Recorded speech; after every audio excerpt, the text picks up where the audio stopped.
반대 진영도 좀 봐야 될 텐데 김문수 같은 경우에는 아직도 제대로 된 선거운동이 안 되나 봐요. 일단 기본적으로 5.18 시즌에 내일 모레가 5.18인데 정호용을 영입해갖고 선대위원장에 앉히려다가 바로 취소를 했습니다. 미친 거죠. 아니 하려면 6개월 전에 하든가.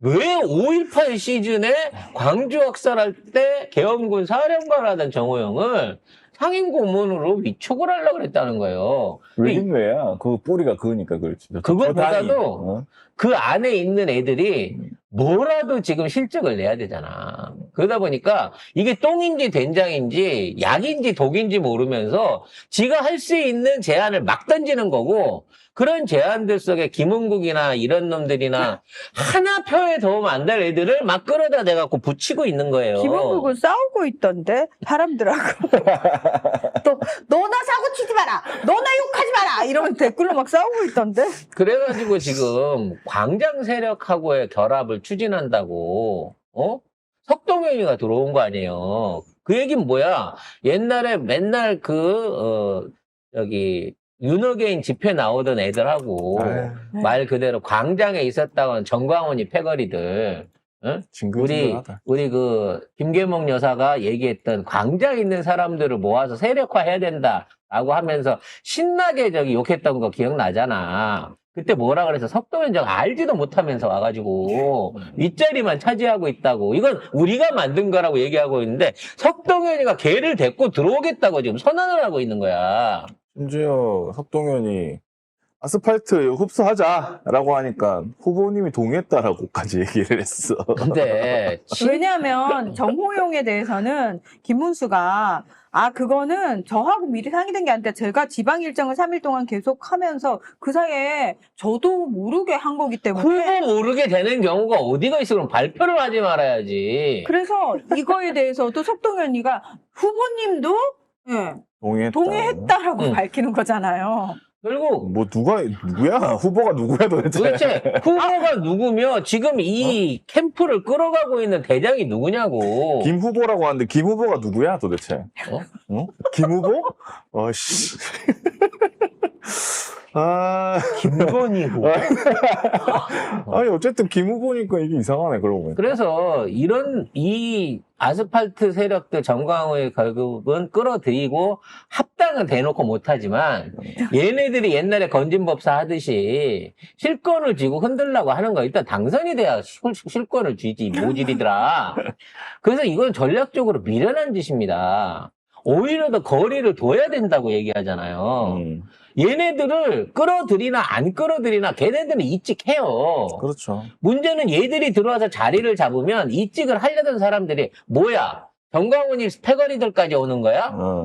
그 새끼들 아파트래. 아스팔트 그거 한답시고 길에서 날뛰던 거 대학생 앞세워서 그런 애들이 와서 지금 실권 쥐는 거야? 이러면 당 내부에서도 오히려 이게 더 분란만 생기지 갈등만 고조시킨단 말이야. 심지어 거기다가 지금 있는 상황에서 윤석열을 퇴출을 해야 된다. 김용태도 탈당하시라고 제가 말씀을 드리겠습니다. 이런 식으로 발표를 하고 있는데 김문수는 차마 나가라는 얘기를 못 한다는 거야.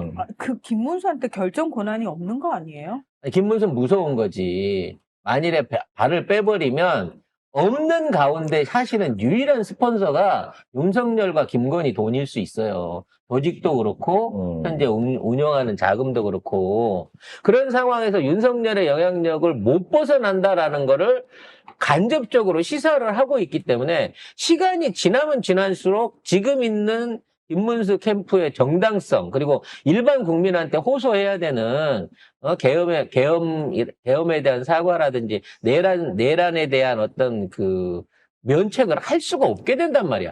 어떻게든 윤석열을 내쫓아놓고 이거 자체를 다른 모양으로 해갖고 뽑힐 때는 어차피 뽑혔더라도 뽑히고 난 다음에는 최소한 윤석열에 대한 비난 내지는 출당을 시켜야 되는데 무서워서도 나중에 뒷짐 책임지지 못해서도 계속해서 끌고 간다는 거예요. 내란당 딱지를 붙어 있으니까 그거를 떼야 되는데 뭐 뗄 수가 없지. 지금 근데 김용태가 윤석열한테 연락해가지고 탈당을 권유한다고 하는데 어이구, 고양이 목에 방울 달기를 지가 하겠대요? 근데 석동현이 미리 때린대요. 그냥 출당 시키면 되잖아. 왜 전화해서 자진 탈당생 그거 그러니까 자진해서 좀 네 발로 나가주세요라고 하니까 안 돼. 또 전화를 또 했다는 거야. 뭐 김용태 그 바지 같은 새끼는 뭔데 나보러 나가라 말하냐고. 누군지 모르는 거 아니야? 왜냐면 잘 모르겠지. 윤석열 입장에서 원래 지 똘만이는 아니니까. 그러면서 얘기하고 있는 게 그럴 것 같으면 후보님이 얘기를 하라고. 김문수가 김문수 말하면. 당신 입으로 얘기를 해보라고. 그러니까 계엄을 제가 알았으면 꼭 막았을 겁니다. 계엄을 한 거 잘못된 거죠. 하지만 윤석열에 대한 뭐 출당이나 탈당에 대한 거는 본인이 하셔야 된다는 거야. 그러면서 내가 하는 건 부적절하다라고 얘기를. 그럼 누가 해야 돼? 고양이 목에 방울 달기라니까. 김용태가 안 되네. 김용태가. 김용태가 하잖아? 저거 분명히 다음 주에 석동현한테 잘려요. 해봐봐. 길고 날뛰어보라고. 꼭 저렇게 바지 하는 애들이 지가 바지인 줄 모르고 꼭 가서 실무적으로 뭐 해보려다가 결국은 나중에 욕 처먹고 잘리거든요. 심지어 김문수는 헌재에서 8대0으로 결정하는 이런 거 자체가 공산국가에나 있는 일이다라고 망언을 했어요. 공산국가는 헌재가 없습니다. 그렇죠. 공산국가에서 무슨 재판관이 얘기를 하냐고. 헌재가 어딨어? 대가리가 내가 결정하면 그게 법인 거지. 진짜. 거기에 대해 갖고 이 투표 방식이 틀린 거거든요.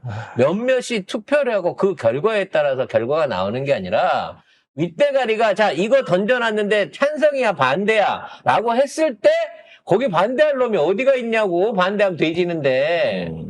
근데 되게 헌법재판소가 어떤 곳인지에 대한 개념이 제대로 박혀있지 않은 게 뭐냐면은 이렇게 얘기를 했어요. 헌법재판소에 대한 말씀은 검토해야 될 점이 많고 특히 판결이 계속 8대0인데 박근혜 전 대통령 때도 8대0이었다.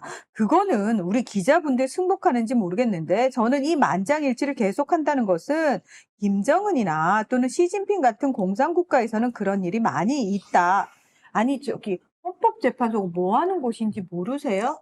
아니 예를 정가 들어서 10범이나 되시는 분이 아니 헌법재판소에서 만장일치가 나오는 것의 의미를 모르시냐고요. 헌법재판소가 아무 재판이나 가지고 가서 8대0을 내는 게 아니잖아요. 그리고 만약에 의회에서 의원들이 전원 찬성 모든 사안에 대해서 그러면 이건 북한이지. 북한은 다 찬성하잖아요. 반대표를 어떻게 들어? 중국 다 찬성하잖아요. 들고 보이게. 그리고 그거라면은 맞아. 그건 북한이나 중국이지. 근데 의회에서 그러는 게 아니라 헌법재판소의 특성이 있는 거잖아요. 북한이나 중국에서 반대 잘못하면 끌려가서 없어지잖아요. 여기는 아니라고. 민주국가라고. 근데 참 하여튼 그래서 이재명 대표가 이 계엄 내란 세력의 종지부를 찍을 수 있는 확실한 처벌을 제안을 하셨습니다. 역시 대한민국 그 자본주의 국가에서는 이 돈으로 때리는 게 제일 큰 거거든요. 그렇죠. 그래서 이 계엄 사태에 관련해서 집단 소송을 허용해야 된다.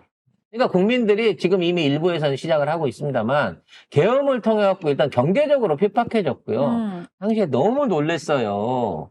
그 불안감에 몇 달을 이제 6개월 가까운 기간을 우리가 불안에 떨었잖아. 저 새끼들 또 뭔 지랄 할까봐.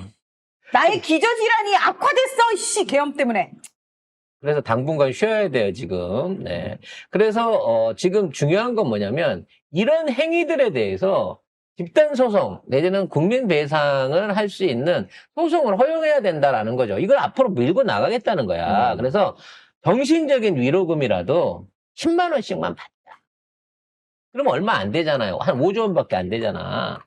그러니까 이 내란 세력들한테 우리가 저것들이 계속해서 보조금을 안 주니까 생활 관련 지저금 저기를 안 주니까 이것들을 10만 원씩 소송을 해가지고 5조 원 정도를 삥을 뜯자라는 거죠.